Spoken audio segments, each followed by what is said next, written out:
it was infuriating. I was irate. I was like, I need to see her right now. I was like, you need to bring her out to me right now. And my dad was like, you need to bring her out. What is this? What are we paying our taxes for? So they were like, okay, well, you need to go downstairs and wait, and then like we'll see if she can come out. So we went downstairs because she refused to come out and see us, and then I was just like, you need to bring her out. You need to call her, whoever's her manager. I don't know. I need to pull a Karen moment. Whoever's her manager, I don't know, but you need to call her out, because if you don't, let me tell you right now, I'm gonna start making some complaints. And then they were like, okay, go back up to her. We went back up to her. It took her like another 5 minutes to come out to her. And do you know what's funny? She wasn't white. She was just she was a person of color, but she was like Asian. I want to guess Filipino, but I can't say. But she was Asian. Both her and the nurse at gynecology were Asian. And this is what we say when black people say, don't call me a person of color. I did call her a person of color before, but scrap that. What I meant was she wasn't white. She was a non-white lady. And so she came out and she was just like, hi. Like, there was no level of urgency to any of this. None. She came out and she was just like, oh, hey, really sorry that no, she didn't. Sorry, no, she didn't apologize. She was just like, yeah, I just can't come out because I wasn't aware that you guys were coming beforehand, and like if they don't let me know, then I can't stop what I'm doing to come out to you. And I looked around her office and there was no one there. Like, it was completely silent, and I was like, were you just on your phone while I'm perhaps maybe internally, God knows what's wrong with me, and you're just chilling? I was like, this is so messed up. It's so messed up. So we went in. She took another blood test, another urine sample. I don't know why she didn't take my blood. Maybe they felt like they didn't need to. But yeah, so she took my urine again. And I was just like, I need to be given a ultrasound. That was literally why I came to gynecology. I was like, give me an ultrasound scan right now. Give me an ultrasound scan right now. Give me an ultrasound scan right now. Kept on referring me to gynecology. Gynecologist wasn't coming out. What is the point of me even being here? You guys want to be taking my taxes every month, but this is how you reward me. For what? For what?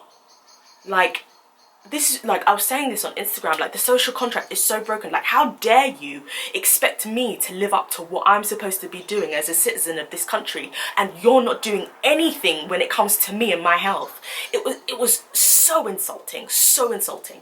So we sat there. I was literally crying because I was in so much pain, and I just couldn't believe like how I was being treated. My dad was so upset because he was like, I have never seen her in this much pain, and this is how you guys are acting. Like, it's ridiculous.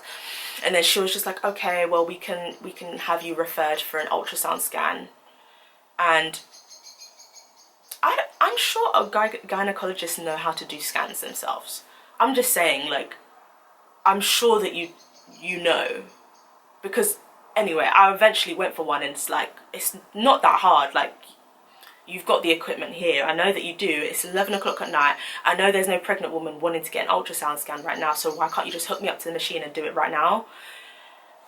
So anyway, so she was just like, yeah, we're gonna refer you, and we'll be in touch within the next 2 weeks. I was like, okay, well, I'm going on holiday in like 2 weeks and a half. She was like, yeah, well, we'll be in touch. I didn't hear anything from these people until February. That was in November. I didn't hear anything from them until February. I was gone, obviously, from November to January for Lagos and Ghana. I came back. They gave me a ultrasound. No, not even February. Oh my gosh, March, because it was during COVID. That's when I went to have my scan, guys, during COVID. I had to go into a hospital ward during COVID to have a scan that I could have had in November. It's like, are you trying to kill me? Like, what? So anyway, got back. I had a telephone call saying that, yep, you need to book your appointment. I went to get my appointment. They did the scan, and it showed that I have 2 fibroids, which I kind of thought, I feared that I might have endometriosis, but I wasn't having some of the symptoms, and I feared that I might have a cyst. And even like after I went to Queen's Hospital, and they were like, oh, we're going to refer you, but you're going to see a doctor when you get back home, like in the next week. I went to see my doctor, and I was just like, yeah, what do I do until I get my scan? And he was just like, well, there's not much you can do. I was like, do you know why I've been experiencing these pains and stuff? And he was just like, sometimes the body just does funny things. Yeah, that's what he said to me. So after that, I went to Nigeria, came back, March now, I go, and they're like, yeah, you've got 2 fibroids in your uterus, and they're thankfully, they are quite small. I know that fibroids can increase in size. This story has actually just really exhausted me. I know that they can increase in size, but for the moment, they're very small. And they were like, it's not really anything to worry about for the moment. And part of me was just like, that does make sense with the research I've been doing, but at the same time, I don't trust the NHS anymore. Like, I just don't trust anything that you have to say. So now I have to take it upon myself to now have a medical degree and start doing research at home, so that I don't do anything that could inadvertently start increasing the size of my fibroids. So they're very, very tiny. When I mean tiny, they're literally like 5 centimeters, like 5 centimeters and 2 centimeters. They're very, very small. But I'm going to keep on doing my own research, which sucks. It's sad that like black people have so much distrust in authorities that are supposed to be looking after us, both the police and the health service. Anyway, so after that, I spoke about it on my Instagram, and to be honest, I didn't really like the response I was getting. I think because black women rarely have spaces where they can talk about these issues, when you decide to open up and create that space where they can talk about that issue, they kind of, all of the trauma that they've been hoarding because they've had no said safe space, they now unleash all of that trauma in that safe space onto me.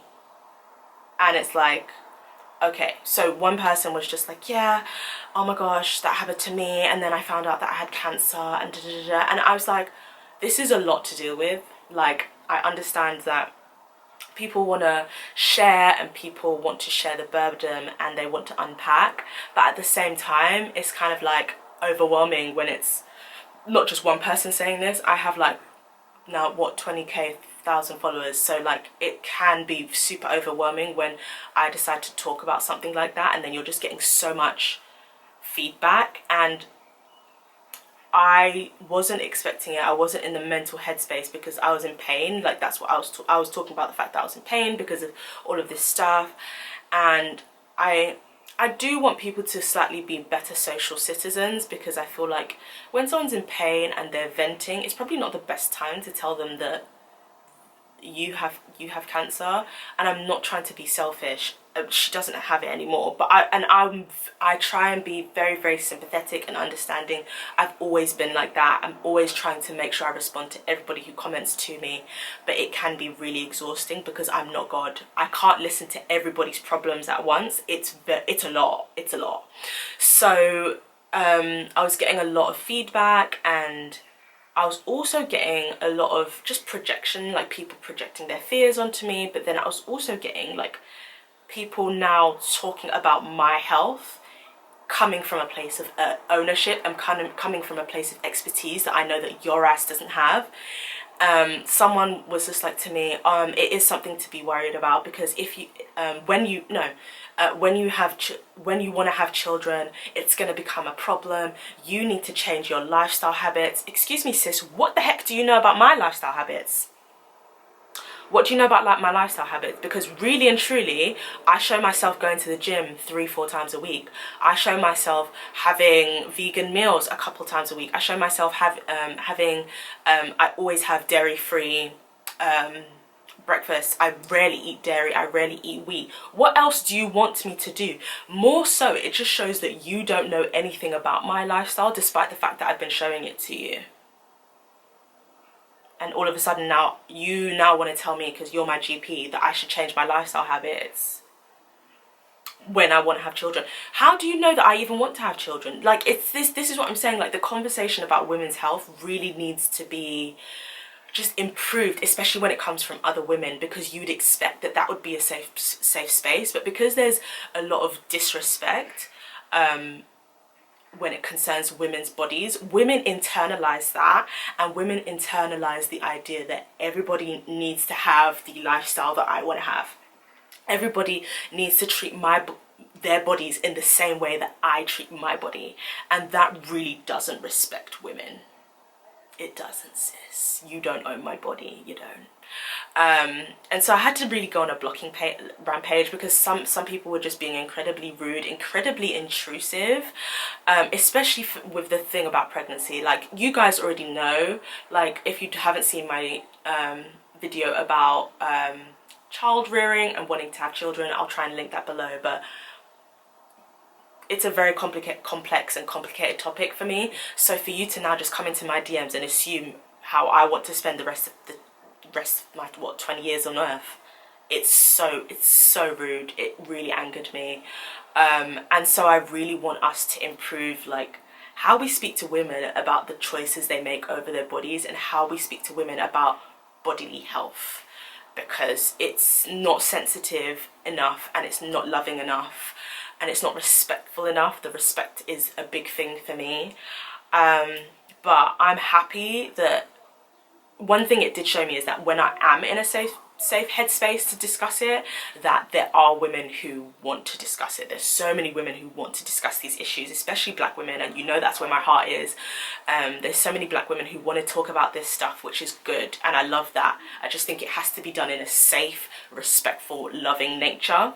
But I'm hoping that you guys watching will definitely take note of all of the symptoms that you ever experience in your body, aside from having period, just in general, and making sure that you get the help that you need, even if it means that you have to demand it, even if it means that you have to be seen as a difficult, annoying black woman, even if it means that you're calling your GP all of the time. It's sad that we have to do this kind of work. And I'm hoping that policymakers ensure that we are protected a lot more, because it's just, it has to stop. It's not okay. But I'm hoping this at least helps in terms of awareness, and I want to be able to create more content like this so that we can discuss these issues in a safe, respectful, loving manner. But yes, thank you guys so much for watching. Please make sure you subscribe and join my Patreon, and I'll be back in another video very, very soon. Bye.